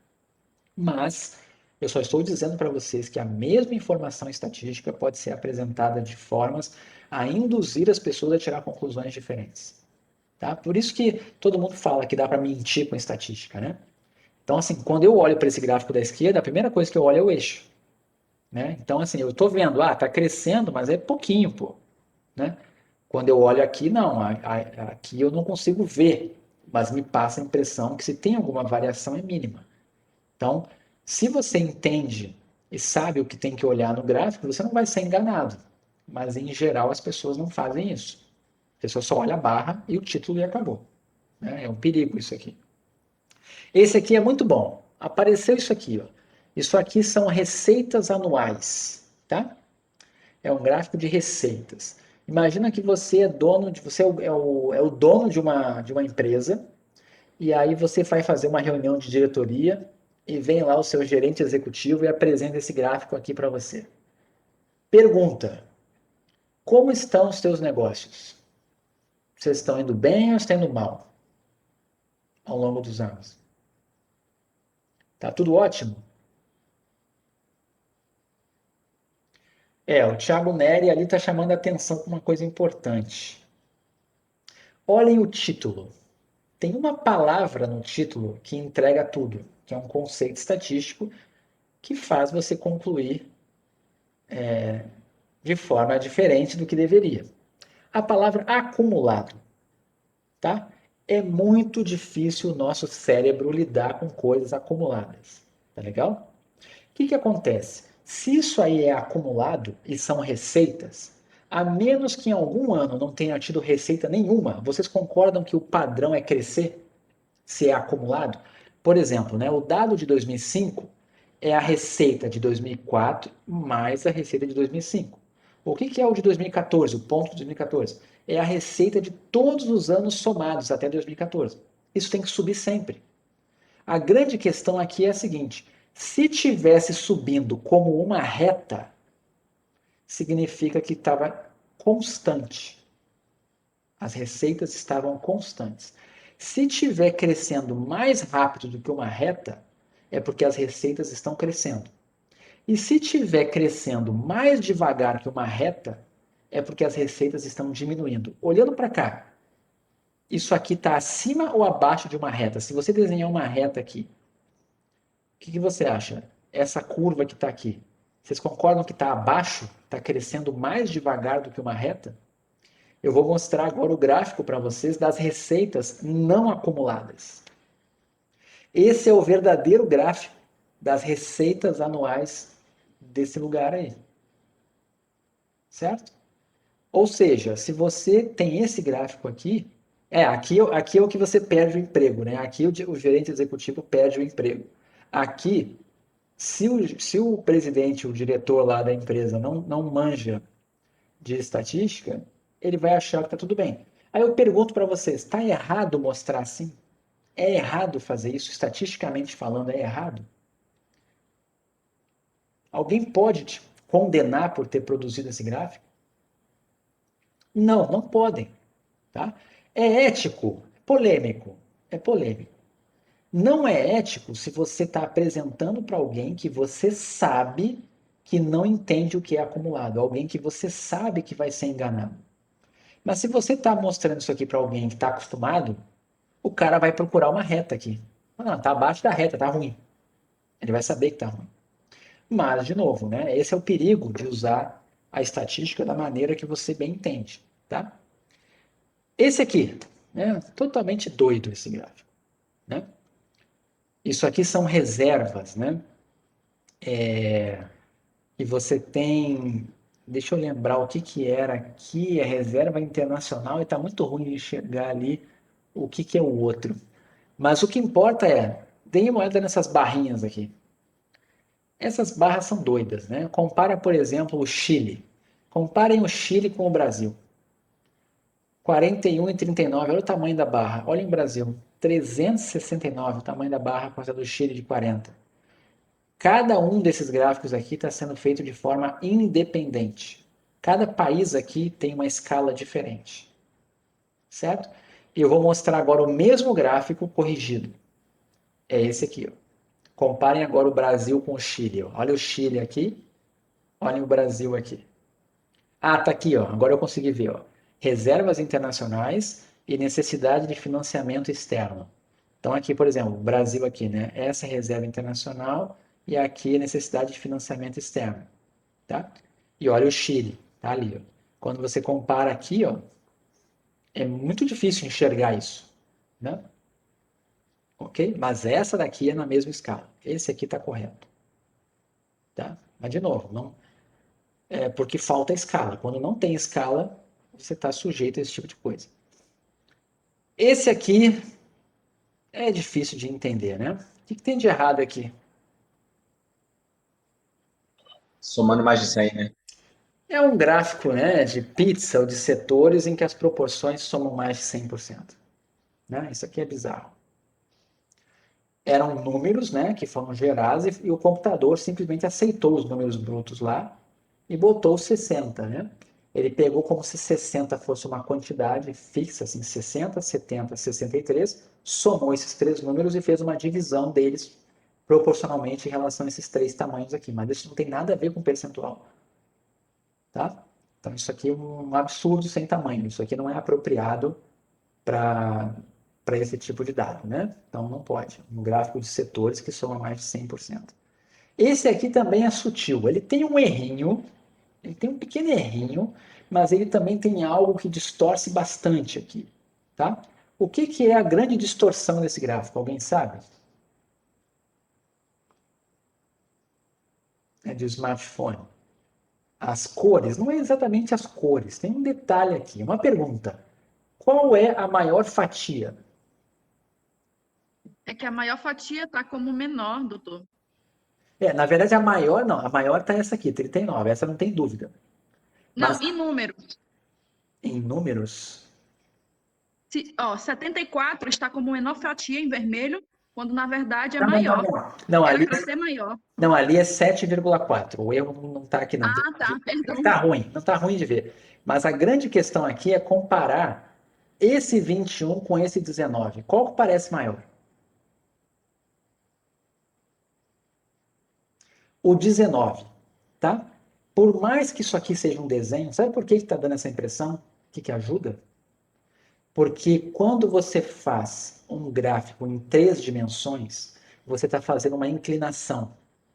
Quando você faz ele em 3 dimensões, qualquer fatia que ficar na sua frente vai parecer maior porque ela está mais perto de você e ela ainda ganha essa grossura que ela tem aqui embaixo, né, a terceira dimensão, ela ganha isso como bônus no seu cérebro, tá? Então a que está lá no fundo fica pequenininha. Se você inclinasse mais ainda essa pizza aqui, as que estão lá atrás vão ficar cada vez menores e as que estão aqui na frente vão ficar cada vez maiores, certo? Então, por coincidência, quem é que está bem na frente? Qual é a cor que está na frente? O verde, né? Quem é que está aqui verde é a Apple, né? Quem é esse cara aqui, né? Sei lá. Mas o que importa é que a que está na frente sempre vai ter vantagem se você fizer um gráfico de setores em 3 dimensões. Não, eu estou brincando, eu sei que é ele. Eu sei que ele, eu só estou dizendo que é do interesse dele colocar a Apple aqui na frente, né? Tá? Então, assim, nunca faça um gráfico de pizza 3D. Sempre falam isso e é importante você guardar, porque o nosso cérebro vai tender a botar mais peso nas fatias que estão na frente e quanto maior o efeito tridimensional, mais forte isso vai ser. Tá bom? Então, isso aqui, de novo, não é um erro, mas é algo que a gente deveria evitar. Aqui tem outros, né, daquele tipo, né? barrinhas, né? Olha essas duas barras aqui. Totalmente sem escala, né? 77,3, 75,3. Não poderia ser a metade da barra, tá? Aqui tem um outro também, 35 e 39. Não pode, se isso aqui é 35, isso aqui não pode ser 39, tá? Por que está acontecendo? Por causa da escala. Esse aqui ainda botou a escala aqui, então teoricamente não está errado, é um mau uso. Esse aqui não tem nem escala. Esse aqui é um erro porque não tem escala. Esse é um mau uso porque tem escala, mas é uma escala que induz o seu olho a errar, tá? Esse é muito bom. Isso aqui são mortes por arma de fogo na Flórida, tá? E aquilo ali foi uma lei que foi criada lá em 2005, tá? E eles estão querendo mostrar nesse gráfico os efeitos da lei aqui, né? O que está acontecendo? Está tendo mais mortes depois dessa lei de 2005 ou menos? O que aconteceu depois de 2005? Melhorou ou piorou a situação de mortes na Flórida? Melhorou? Tem certeza que melhorou? Olhem o eixo Y aqui. Vocês estão vendo que está ao contrário esse eixo? Quanto mais para baixo, é mais mortes. Quanto mais para cima, menos mortes. Certo? Então, assim, na verdade, aqui, quanto maior a área vermelha, pior é. Certo? É um gráfico que não tem nenhum erro. Ele não tem nenhum erro. Mas ele faz qualquer pessoa que olhe para ele concluir o oposto do que ele está dizendo. Porque a gente não está acostumado a ver um gráfico desse tipo, com uma tendência no tempo, onde quando diminui é porque subiu e quando subiu é porque diminuiu. Tá? Mas não está errado. Ok? Mas ele induz. Tá bom? E deixa eu ver se tem mais um. Esse é o último. A gente encerra aqui, tá? Alguém me explica esse gráfico aqui. Por que que está nessa ordem? Só isso. A gente gasta aqui um minuto para isso aí e me responda. Qual foi a ordem desse gráfico aí? Me explique. O que aconteceu aqui que eu não consigo entender? Por que que a Dilma está em primeiro? Isso aqui são multas, tá? Processos em questões eleitorais. Por que que a Dilma está em primeiro?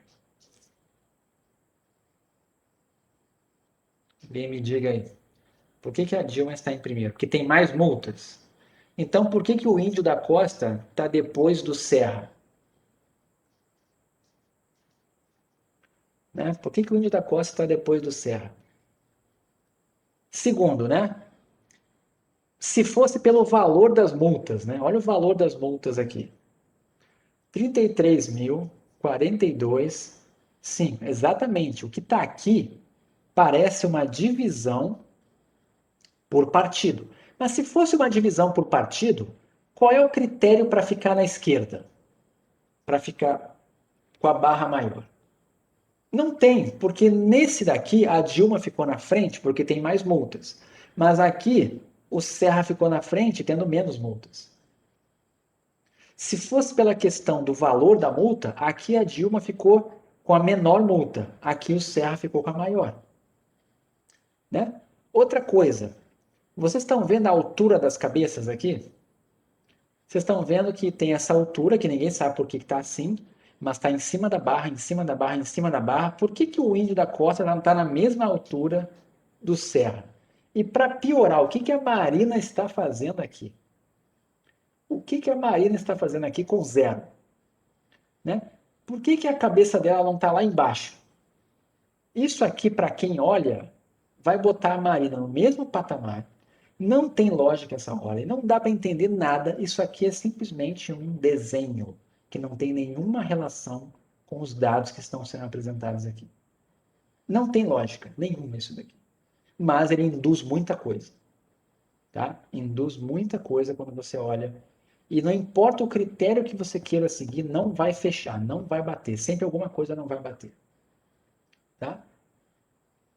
Pois é, não favoreceram aqui. Tá tudo ruim. Tá tudo ruim. Não tem ninguém aqui que ficou feliz com esse gráfico. Pode ter certeza. Ninguém. Nenhum desses 5 aí ficaram felizes com esse gráfico.